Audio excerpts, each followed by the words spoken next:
నమస్తే, welcome to VPR economics. మనం Indian ఎకానమీకి సంబంధించినటువంటి ఒక కొత్త టాపిక్ అనేది స్టార్ట్ చేసుకోవడం అనేది జరుగుతుంది. అది ఏంటంటే గ్రోత్ అండ్ డెవలప్మెంట్, ఆర్థిక వృద్ధి, ఆర్థిక అభివృద్ధి అనేటటువంటి ఈ టాపిక్ని మనం స్టార్ట్ చేసుకోవడం అనేది జరుగుతుంది.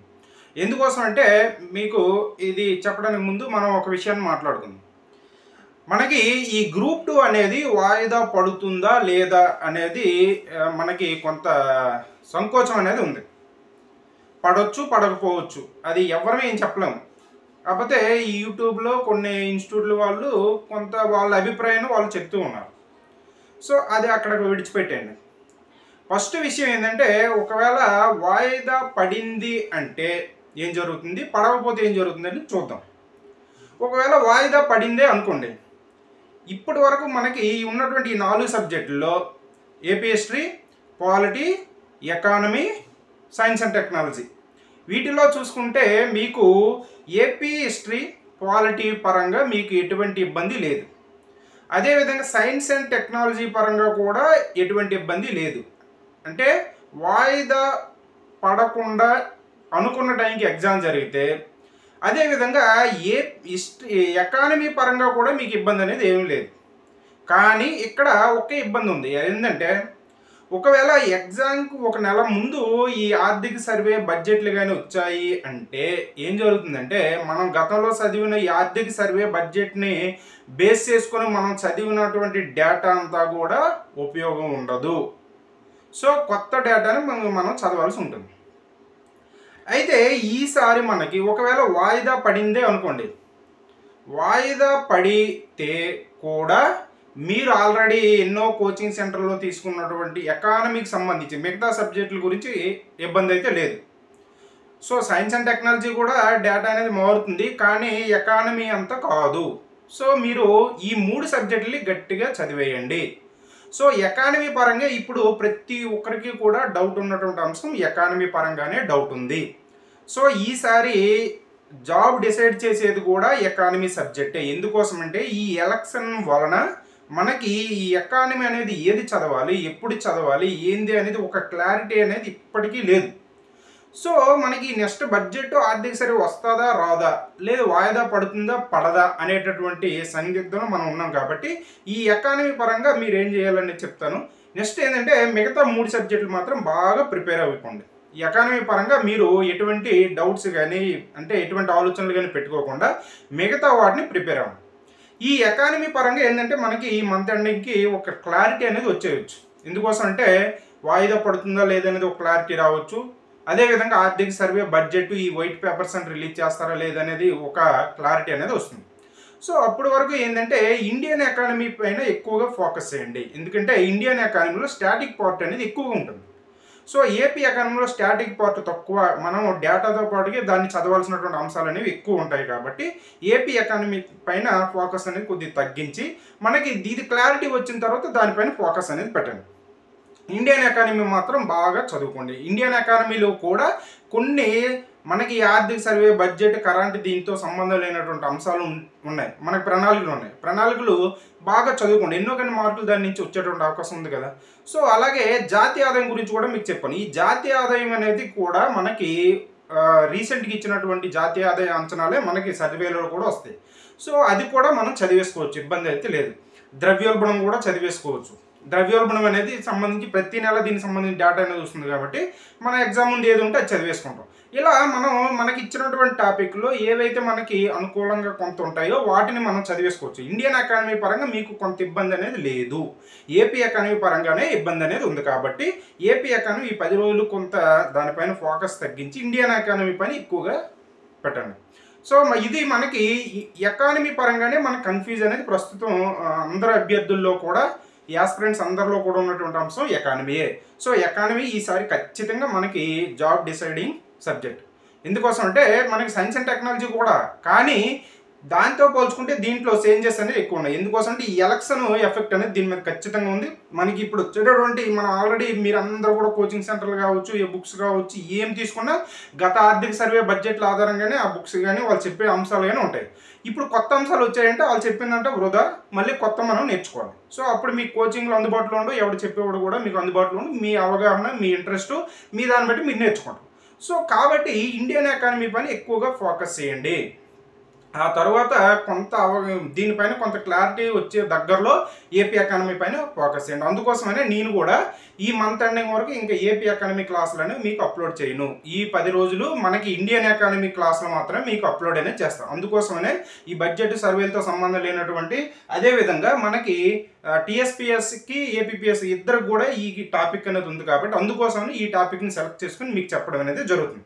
సో ఇది అయిన తర్వాత మ్యాక్సిమం బ్యాంకింగ్ ట్రై చేస్తాను. ఎందుకోసం అంటే బ్యాంకింగ్ కూడా చెప్దామని ఉంది, కానీ మనకి ఆర్బీఐ యాన్యువల్ సర్వే వచ్చేసింది. సో బ్యాంకింగ్ సంబంధించిన అంశాలు అందులో ఉంటాయి. దానితో పాటు ఆర్థిక సర్వే కూడా యాడ్ చేసి మనకి ఏ బుక్లో కానీ ఈ 2 అంశాలతో మనకి బ్యాంకింగ్ రంగం అనేది ఉంటుంది, టాపిక్ అనేది. సో అందుకోసం దానికోసమే దాన్ని వెయిట్ చేస్తాను.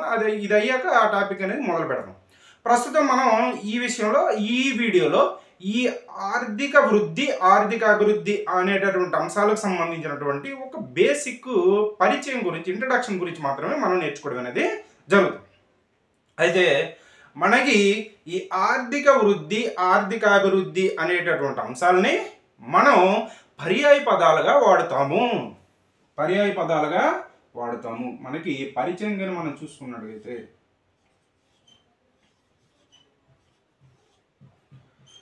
ఆర్థిక వృద్ధి, ఆర్థిక అభివృద్ధి అనేటువంటి అంశాల్ని మనం పర్యాయ పదాలుగా వాడుతుంటాం. అంటే దీనికి ఒక స్పెసిఫిక్ క్లాసిఫికేషన్ అనేది, మనం వర్గీకరణ అనేది ఇప్పుడు ఒక్కొక్కరు ఒక్కో రకంగా చేస్తూ ఉన్నారు. కానీ మన మైండ్లో మాత్రం ఈ ఆర్థిక వృద్ధి, ఆర్థిక అభివృద్ధి అనేటటువంటి అంశాలు పర్యాయ పదాలుగా ఒకే విధంగా మనకు గోచరిస్తూ ఉంటాయి. అయితే ఈ ఆర్థిక వృద్ధి, ఆర్థిక అభివృద్ధి అనేటువంటి అంశాల్ని మనకి అర్థశాస్త్ర పితామహుడైనటువంటి ఆడమ్ స్మిత్ గారి కాలం నుంచే ఇవి వాడుకలో ఉన్నాయి. మనకి అర్థశాస్త్ర పితామహుడైనటువంటి ఆడమ్ స్మిత్, ఈ ఆడమ్ స్మిత్ కాలం నుంచే మనకి ఈ గ్రోత్ అండ్ డెవలప్మెంట్ అనేటువంటి పదాలు వాడుకలో ఉన్నాయి. అయితే వీటిపైన ఎవరు అంతగా ఫోకస్ అనేది ఆ టైంలో పెట్టలేదు. ఎందుకు, మనకి 1960 వరకు కూడా 60 తరువాత దీనిపైన ఫోకస్ అనేది ఎక్కువగా పెట్టి దీనికి ఒక నిర్దిష్టమైనటువంటి నిర్వచనాల్ని మనకి సుంపీటర్ హిక్స్ అనేటటువంటి వ్యక్తులు ఈ ఆర్థిక వృద్ధికి, ఆర్థిక అభివృద్ధికి ఒక ప్రత్యేకమైనటువంటి నిర్వచనాలు ఇవ్వడము, అదేవిధంగా వాటికి సంబంధించి మనకి క్లారిఫికేషన్ అనేది, ప్రత్యేక క్లారిఫికేషన్ ఇవ్వడం అనేది జరిగింది. ఎవరంటే సుంపీటర్ అండ్ హిక్స్.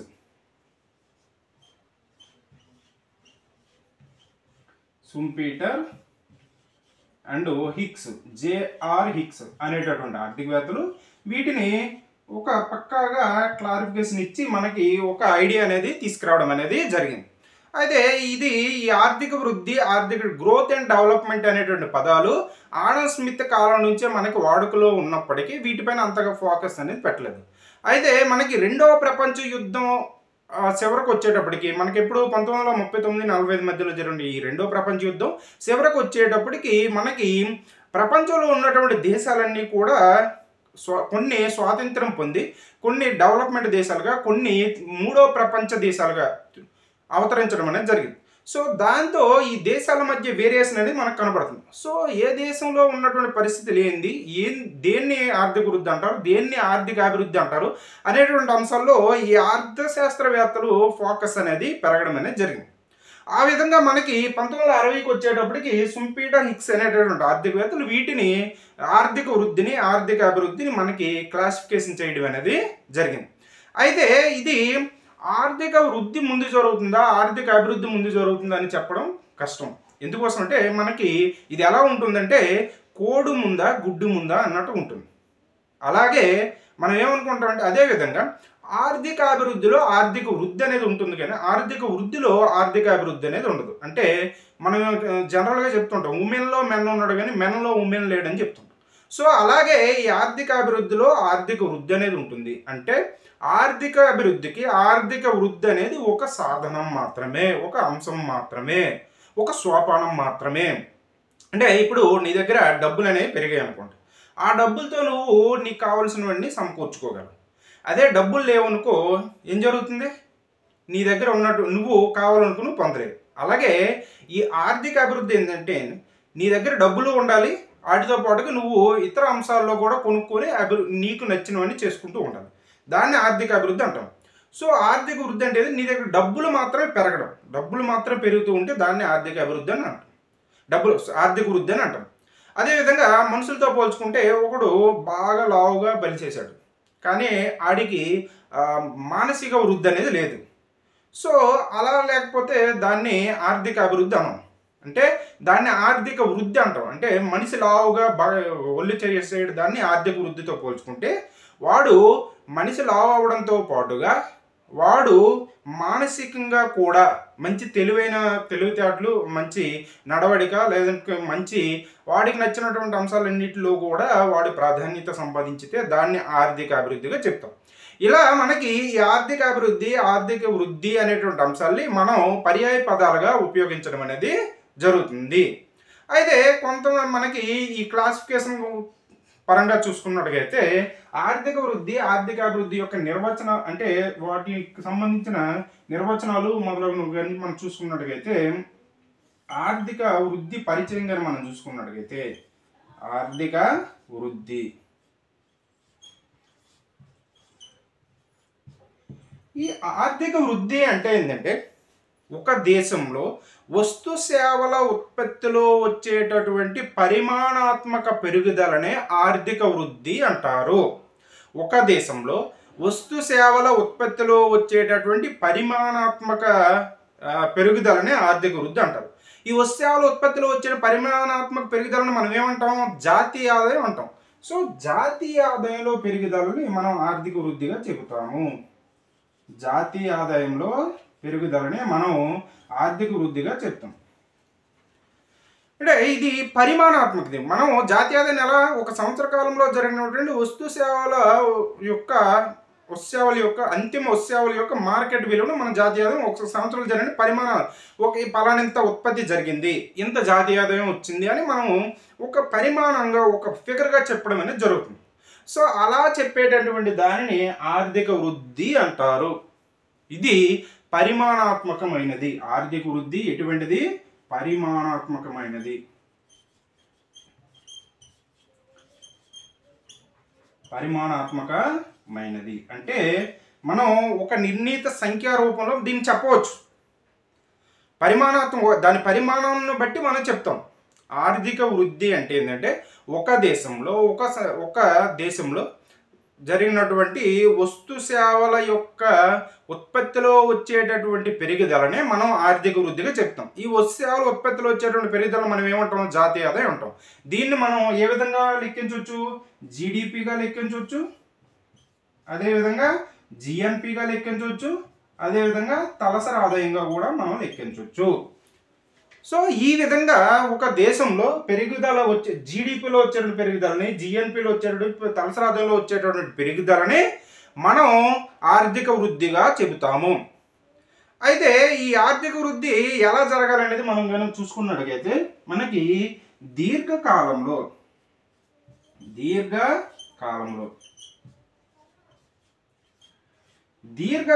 జరగాలి. అంటే ఇప్పుడు జీడిపి కావచ్చు, జిఎన్పి కావచ్చు, పెర్ క్యాపిటల్ ఇన్కమ్ కావచ్చు, దీర్ఘకాలంలో జరగాలి. ఇప్పుడు మనకి వ్యాపార చక్రాలనే ఉంటాయి. ఆర్థిక మాన్యం, ఆర్థిక వృద్ధి దశ, ఆర్థిక ఉన్నత దశ, ఇలాంటి ఆర్థిక వ్యాపార చక్రాలనే ఉంటాయి. ఆ వ్యాపార చక్రాల కాలంలో ఒక్కో టైంలో ఒక్కోలాగా ఉత్పత్తి అనేది మనకి వస్తుంది. సో ఆర్థిక మాన్యం టైంలో ఉత్పత్తి అనేది ఎక్కువగా ఉన్న మనకి అలా రాను స్టార్టింగ్లో ఉత్పత్తి ఎక్కువగా ఉన్న ఆర్థిక మాన్యం వస్తుంది. ఆర్థిక మాన్యం వచ్చాక మళ్ళీ ఉత్పత్తి కూడా తగ్గిపోతుంది, జాతీయ ఆదాయం కూడా తగ్గిపోతుంది. సో మనకి ఉన్నత దశకి వెళ్ళేటప్పటికి ఆర్థిక వృద్ధి అనేది ఎక్కువగా జరిగి మరలా మనకి ఉత్పత్తి అనేది ఎక్కువ. ఇలా ఒక్కొక్క దశలో ఒక్కో రకంగా ఉంటుంది. అలా ఉండడం కాకుండా దీర్ఘకాలం మనకి చూడండి, ఇలా పెరుగుదల కాకుండా ఇలా పెరుగుదల అనేది ఉండాలి. ఇలా పెరుగుదల అనేది ఉండాలి. అంటే ఇలా హెచ్చు తగ్గులు వచ్చేటటువంటిది కాకుండా దీర్ఘకాలంలో పెరుగుదల అనేది ఉండాలి. ఇందులో అంటే వస్తు సేవల ఉత్పత్తి పరిమాణంలో దీర్ఘకాలంలో పెరుగుదల అనేది ఉండాలి. ఆ వస్తు సేవల ఉత్పత్తుల పరిమాణం ఏమంటాం? జీడిపి కానీ, జిఎన్పి కానీ, పిసిఐ కానీ మనం చెప్తాం. జాతీయ ఆదాయం వీటిలోగా చెప్పేది. సో ఈ విధంగా మనకి ఈ దీర్ఘకాలంలో పెరుగుదల అనేది ఉండాలి. నెక్స్ట్ ఇది రెండో అంశంగా మనం చూసుకున్నట్టుగైతే మనకి వాస్తవ పెరుగుదల ఉండాలి. వాస్తవ పెరుగుదల అంటే ఏంది? స్థిర ధరల్లో వచ్చేటటువంటి పెరుగుదల మనం రియల్ జీడిపికి చెప్తాం. అంటే స్థిర ధరల వద్ద అంటే ఒక ఆధార సంవత్సరాన్ని తీసుకొని ఆ ఆధార సంవత్సరంలో వచ్చేటటువంటి ధరలో వచ్చేటువంటి ఉత్సవాల యొక్క పెరుగుదలను మనం స్థిర ధరలో లేదా వాస్తవ జీడిపి, వాస్తవ జిఎన్పి, వాస్తవ పిసిఐ అని చెప్తాం. ఇలా మనకి ఈ వాస్తవ ధరల్లో పెరుగుదల రావాలి. ఎందుకు వాస్తవ ధరల్లో పెరుగుదల? నామినల్ ప్రైసెస్లో ఎందుకు చెప్పాం? నామినల్ ప్రైసెస్ ప్రస్తుత ధరల్లో అయితే ఈ ధరల ఎఫెక్ట్ అనేది ఉంటుంది. అంటే వస్తు సేవలో ఉత్పత్తి పెరగకపోయినా ధరల పెరుగుదల వలన జాతీయ ఆదాయం పెరిగినట్టు కనబడుతుంది. సో అలా కాకుండా మనకి వాస్తవ ధరల్లో పెరుగుదల అనేది కావాలి. వాస్తవ ధరలు అంటే స్థిర ధరల వద్ద పెరుగుదల అనేది వచ్చిస్తే మనకి ఈ పరిమాణాత్మక పెరుగుదల అనేది పెరిగినట్టు కనబడుతుంది. కాబట్టి మనం దీన్ని ఆర్థిక వృద్ధిగా చెప్తాం. అలాగే మనకి పిసిఐ అనేది real PCI, real per capital income పెరగాలి. అంటే ఇప్పుడు జాతీయ ఆదాయం పెరిగింది. జాతీయ ఆదాయం పెరిగితే మనం తలసరి ఆదాయాన్ని ఎలా లెక్కిస్తాం? జాతీయ ఆదాయాన్ని దేశ జనాభాతో భాగిస్తే మనకి పర్ క్యాపిటల్ ఇన్కమ్ అనేది వస్తుంది. సో ఇది మనకి వాస్తవ రియల్ పిసిఐ కావాలి. ఇది కూడా వాస్తవ తలసరి ఆదాయం పెరగాలి. ఇలా కాకుండా ఈ పిసిఐలో పెరుగుదల అనేది దీర్ఘకాలంలో ఉండాలి. ఎలా అంటే ఇప్పుడు ఈ జాతీయ ఆదాయంలో పెరుగుదల కంటే ఈ జనాభాలో పెరుగుదల అనేది ఎక్కువగా ఉందనుకోండి. జనాభా పెరుగుదల ఎక్కువ ఉందనుకోండి. అప్పుడు ఏమవుతుంది? మనకి ఈ పిసిఐ అనేది తగ్గిపోతుంది. అలా కాకుండా మనకి వస్తు ఉత్పత్తిలో పెరుగుదల అనేది ఎక్కువగా ఉండాలి. జనాభా పెరుగుదల కంటే వస్తు ఉత్పత్తిలో పెరుగుదల అనేది ఎక్కువగా ఉండాలి. అలా ఉండేటటువంటి పరిస్థితులే మనం ఆర్థిక వృద్ధిగా చెబుతాము. ఆర్థిక వృద్ధి అంటే మీరు ఒకటే గుర్తుపెట్టుకోండి, వస్తు సేవల ఉత్పత్తిలో వచ్చేటటువంటి పరిమాణాత్మక పెరుగుదలని మనం ఆర్థిక వృద్ధిగా చెప్తాం. ఈ వస్తు సేవల ఉత్పత్తిలో వచ్చే పరిమాణాత్మక పెరుగుదలను మనం ఏం చెప్తాం? జాతీయ ఆదాయం చెప్తాం.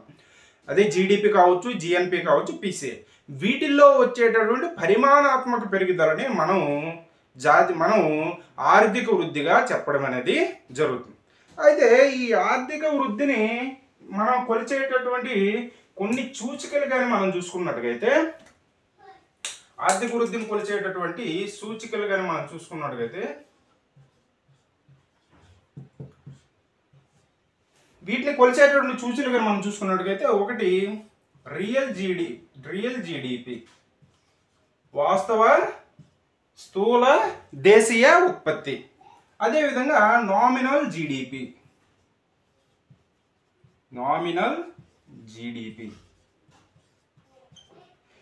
నామమాత్రపు స్థూల దేశీయ ఉత్పత్తి. ఈ సూచికను బట్టి కూడా మనం చెప్తాం. నెక్స్ట్ది మూడవది రియల్ పిసిఐ, వాస్తవ పెర్ క్యాపిటల్ ఇన్కమ్, వాస్తవ తలసరి ఆదాయం. అదేవిధంగా నాలుగవది నామినల్ పిసిఐ, నామమాత్రపు తలసరి ఆదాయం. వీటి ఆధారంగా మనం ఈ ఆర్థిక వృద్ధిని లెక్కించడం జరుగుతుంది. జీడిపి పరంగా లెక్కించవచ్చు. ఎందుకోసం జీడిపి అంటే ఏంది? వస్తు సేవల ఉత్పత్తిలో వచ్చేటటువంటి మార్పుని మనం జీడిపికి చేయాలి. అంటే వస్తు సేవల ఉత్పత్తిలో వచ్చేటువంటి పెరుగుదల. సో ఈ విధంగా మనం ఆర్థిక వృద్ధి అంటే ఏం చెప్పుకున్నాం? వస్తు సేవల ఉత్పత్తిలో వచ్చేటువంటి పెరుగుదలే. కాబట్టి మనం జీడిపి పరంగా చెప్పొచ్చు, లేదంటే జిఎన్పి పరంగా చెప్పొచ్చు. ఇందులో రియల్ జీడిపి పరంగా చెప్పొచ్చు, నామినల్ జీడిపి పరంగా చెప్పొచ్చు, రియల్ పిసిఐ పరంగా చెప్పొచ్చు, నామినల్ పిసిఐ పరంగా మనం చెప్పవచ్చు. అయితే ఈ జీడిపి జిఎన్పికి తేడా ఏమని చెప్పుకున్నాం మనం? క్లోజ్డ్ ఎకానమీ అనేది ఉందనుకోండి. క్లోజ్డ్ ఎకానమీ అంటే ఏంది? ఒక దేశం అనేది ఇతర దేశాలతో ఎటువంటి వాణిజ్య సంబంధాలు లేనటువంటి ఆర్థిక వ్యవస్థ అయితే మన క్లోజ్డ్ ఎకానమీ. సో అప్పుడు క్లోజ్డ్ ఎకానమీలో మనకి GDP is equal to GNP అనేది అవుతుంది. మనకి నార్మల్గా జిఎన్పి గ్రాస్ నేషనల్ ప్రోడక్ట్ అంటే ఏంటి? జీడిపికి మనం ఎన్ఎఫ్ఐఏ కలిపితే net factor income from abroad కలిపితే మనకి జిఎన్పి వస్తుంది. ఎన్ఎఫ్ఐ అంటే ఏంది? R minus P, receipt minus payments. అంటే ఇతర దేశాల యొక్క ఉత్పత్తి కారకాలకి మనం చెల్లించేటటువంటి చెల్లింపులు, అదేవిధంగా భారతదేశానికి చెందిన ఉత్పత్తి కారకాలు ఇతర దేశాల పనిచేయడం వలన వచ్చేటువంటి చెల్లింపుల మధ్య తేడానే మనం ఎన్ఎఫ్ఐగా చెప్తాం. సో ఇతర దేశాలతో వాణిజ్య సంబంధాలు ఉండేటప్పుడు మనకి ఎన్ఎఫ్ఐ అనేది యాడ్ అవుతుంది. కాబట్టి జిఎన్పి అంటే జీడిపికి ఎన్ఎఫ్ఐ కలిపితే మనకి జిఎన్పి అనేది వస్తుంది. సో ఈ విధంగా మనకి అయితే మనం దీన్ని లెక్కించాలి, దేని లెక్కించినా మనకి ఒకటే. కాబట్టి అయితే మనకి యుఎన్డిపి వాళ్ళు భారతదేశంలో అయితే మనకి ఈ రెండింటి మధ్య ఎటువంటి తేడా అనేది లేదు. కాబట్టి భారతదేశంలో అయితే మనం రియల్ జీడిపిని తీసుకోవడం అనేది జరుగుతుంది. రియల్ జీడిపిని ఆర్థిక వృద్ధికి కొలమానంగా మనం తీసుకోవడం అనేది జరుగుతుంది. అయితే యుఎన్డిపి వాళ్ళు, యునైటెడ్ నేషన్స్ డెవలప్మెంట్ ప్రోగ్రామ్ వాళ్ళు, మనకి జీడిపికి బదులుగా జిఎన్పి 2010 సంవత్సరం నుంచి జిఎన్ఐని తీసుకోవడం అనేది జరుగుతుంది. గ్రాస్ నేషనల్ ఇన్కమ్ని తీసుకోవడం అనేది జరుగుతుంది. అయితే మనకి ఈ వృద్ధి రేటుని అంటే వృద్ధి రేటుని నిర్ణయించేటటువంటి అంశాలు ఏమున్నాయి అనేది మనం చూసుకున్నట్టుగైతే, ఆర్థిక వృద్ధి రేటుని నిర్ణయించేటటువంటి అంశాలు అనేవి ఏమున్నాయి అనేది మనం చూసుకున్నట్టుగైతే, ఒకటి పొదుపు రేటు, సేవింగ్స్ రేటు. పొదుపు రేట్ అనేది ఆర్థిక వృద్ధిని నిర్ణయిస్తుంది. ఎలా? ఇప్పుడు పొదుపు అనేది పెరిగింది అన్నమాట, సేవింగ్స్ అనేది పెరిగింది. సేవింగ్స్ పెరిగితే ఏమవుతుంది? ఈ సేవింగ్స్ అన్ని బ్యాంకులకి లేదా ఫైనాన్షియల్ ఇన్స్టిట్యూషన్కి వెళ్తాయి. సో అవి ఏం చేస్తాయి? పెట్టుబడులు పెట్టేవారికి లోన్లు ఇస్తాయి. సో కాబట్టి పెట్టుబడులు ఇన్వెస్ట్మెంట్ అనేది పెరుగుతుంది. ఇన్వెస్ట్మెంట్ పెరిగితే మరలా మనకి ఏమవుతుంది? వస్తు సేవల ఉత్పత్తి అనేది పెరుగుతుంది, ప్రొడక్షన్ అనేది పెరుగుతుంది. సో కాబట్టి పొదుపు రేటు పెరిగితే మనకి ప్రొడక్షనే కదా. ఆర్థిక వృద్ధి అంటే ఏం చెప్పుకున్నాం? వస్తు సేవల ఉత్పత్తులు వచ్చేటువంటి పెరుగుదలే. కాబట్టి మరలా ఈ పొదుపు రేటు వలన వృద్ధి రేటు కూడా పెరుగుతుంది. నెక్స్ట్ ఇది రెండో అంశంగా మనం చూసుకున్నట్టుగైతే శ్రామిక శక్తి వృద్ధి రేటు. శ్రామిక శక్తి వృద్ధి రేటు. శ్రామిక శక్తి వృద్ధి రేటు ఎందుకు? శ్రామిక శక్తి పెరిగింది అనుకోండి, తక్కువకి శ్రామిక శక్తి అనేది లభ్యమవుతుంది. కాబట్టి మనం ఎక్కువగా ఉత్పత్తి చేయడానికి అవకాశం అనేది ఉంటుంది. కాబట్టి ఈ శ్రామిక శక్తి వృద్ధి రేటు కూడా మనకి ఆర్థిక వృద్ధి రేటుని పెంచేటటువంటి అంశంగా మనం చెప్పడం అనేది జరుగుతుంది. నెక్స్ట్ అది మూడో అంశంగా మనం చూసుకున్నట్టుగైతే సిఓఆర్, క్యాపిటల్ అవుట్పుట్ రేషియో, మూలధన ఉత్పత్తి నిష్పత్తి అంటాం. అంటే ఈ ఒక యూనిట్ వస్తువుని లేదా సేవను ఉత్పత్తి చేయడానికి ఎన్ని యూనిట్ల మూలధనం మనకు అవసరం అవుతుంది అనేది మనకి ఈ సిఓఆర్ అనేది క్యాపిటల్ అవుట్పుట్ రేషియో. ఇప్పుడు ఎగ్జాంపుల్కి ఒక పెన్ను ఉత్పత్తి చేయడానికి మీకు 5 రూపాయలు ఖర్చు అయింది అనుకో. సో 1:5 ఒక పెన్నుకి ఉత్పత్తి చేయడానికి నువ్వు 5 యూనిట్ల ఉత్పత్తి మూలధనాన్ని ఖర్చు చేసినట్టుగా. అలా మనకి ఈ సిఓఆర్ కూడా వృద్ధి రేటు నిర్ణయించే అంశంగా మనం చెప్పడం అనేది జరుగుతుంది. నెక్స్ట్ ఈ నాలుగో అంశంగా మనం చూసుకున్నట్టుగైతే సాంకేతిక పరిజ్ఞానం, అదేవిధంగా నవకల్పనలు. ఇవి కూడా మనకి వృద్ధి రేటుని నిర్ణయిస్తాయి. ఎందుకోసం? సాంకేతిక పరిజ్ఞానం పెరుగుతున్న కొద్ది మనకి ఉత్పత్తి అనేది ఎక్కువగా మనం చేసుకోవడానికి అవకాశం అనేది ఉంటుంది. నవకల్పన కొత్త కల్పనలు తీసుకొచ్చినప్పుడు కూడా, కొత్త ఇన్వెంట్స్ తీసుకొచ్చినప్పుడు కూడా మనకి ఈ ఉత్పత్తిని పెంచుకోవడానికి అవకాశం అనేది ఉంటుంది. కాబట్టి మనకి ఈ వృద్ధి రేటు నిర్ణయించేటటువంటి అంశాలు కానీ ఏమున్నాయని చూస్తుంది. పొదుపు రేటు, అదేవిధంగా శ్రామిక శక్తి వృద్ధి రేటు, అదేవిధంగా సాంకేతిక పరిజ్ఞానం, నవకల్పనలు, క్యాపిటల్ అవుట్పుట్ రేషియో, ఇటువంటివన్నీ కూడా మనకి ఈ వృద్ధి రేటుని నిర్ణయించడం అనేది జరుగుతుంది. అయితే ఈ ఆర్థిక వృద్ధి అనేది అభివృద్ధి చెందిన దేశాలకు సంబంధించింది. ఆర్థిక వృద్ధి అనేది అభివృద్ధి చెందిన దేశాలకు సంబంధించిన అంశం. కాబట్టి అంటే అభివృద్ధి చెందిన దేశాల్లో వృద్ధి అంటే ఏంటి? ఆ దేశాలలో వస్తు సేవల ఉత్పత్తిలో వచ్చేటటువంటి పెరుగుదలనే మనం ఆర్థిక వృద్ధిగా చెప్తాం. ఇది అభివృద్ధి చెందిన దేశాలకు సంబంధించినటువంటి అంశం. అదేవిధంగా దీనికి సంబంధించి కొంతమంది ఆర్థికవేత్తలు కొన్ని నిర్వచనాలు, వృద్ధి రేటుకి సంబంధించిన కొన్ని సిద్ధాంతాలను కూడా రూపొందించడం జరిగింది. వాటిలో ప్రధానమైనవి మనం చూసుకున్నట్లయితే కారల్ మార్క్స్, అదేవిధంగా శ్రీమతి జోన్ రాబిన్సన్, అదేవిధంగా మనకి మిగతా ఆర్థికవేత్తలు కూడా ఒక 4-5 ఉన్నారు. వాళ్ళందరూ కూడా మనకి ఆర్థిక వృద్ధికి సంబంధించినటువంటి కొన్ని సిద్ధాంతాలను కూడా రూపొందించడం అనేది జరిగింది. ఇది మనకి ఆర్థిక వృద్ధికి సంబంధించినటువంటి కొంత ఇంట్రడక్షన్ పార్ట్ అనేది ఉంటుంది. నెక్స్ట్ వీడియోలో మనం వృద్ధి రేట్ అని చెప్పుకున్నాం. ఈ వృద్ధి రేట్ని ఎలా లెక్కిస్తాం అనేటువంటి అంశాన్ని మనం నెక్స్ట్ వీడియోలో డిస్కస్ చేద్దాం. ఇది మన ఈ వీడియోలో చెప్పుకున్నటువంటి అంశం. ఈ వీడియో కానీ మీకు నచ్చినట్టయితే లైక్ చేయండి, షేర్ చేయండి, సబ్స్క్రైబ్ చేయండి. Thank you.